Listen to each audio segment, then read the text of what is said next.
A kind of old question, join or start, and so there's a community of people,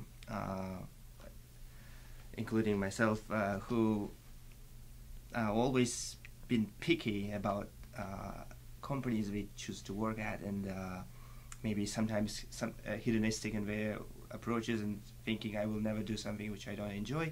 At the same time, having that approach, you end up passing on opportunities which can, in the long run, lead to greater learning and just extending your horizons and so on. What is your take on this? Do you, as a graduate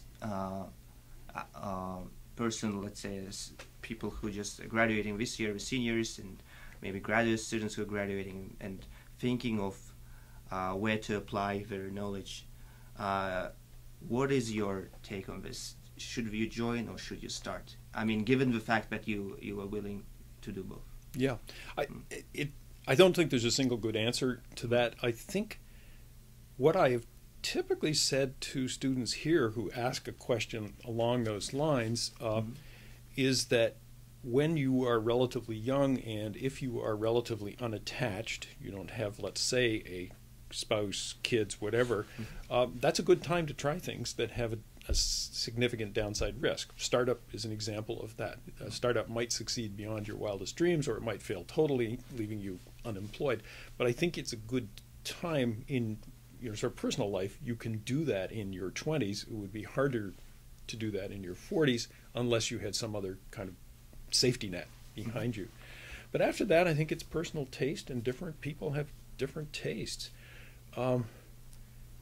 There are more options today, I think, certainly than when I went out. When I graduated, there were no options. Roughly, you could go to work for a biggish company. There were relatively few smallish companies in the field, I guess, or you could go on in academia if you wanted, and that was about it. It would be very unusual to start your own company. Today, the barriers to entry in computing-related fields are so low that it's easy to start a company. All it takes is one good idea and perhaps one or two like-minded people, and off you go. And because you can get very easily all of the resources you need, computing power, languages, tools, the environments, it's all available. So that means that there are more options. Doesn't make the decision any easier. Perhaps it makes it harder because there are more options. Decision paralysis, yeah. Yes, exactly. And so if I were, let's say, your age or an undergrad a few years younger at this point, I would say think hard about it and then do what turns you on. Do something that really is interesting. Doesn't matter what it is. If it turns you on, it's got to be a good deal.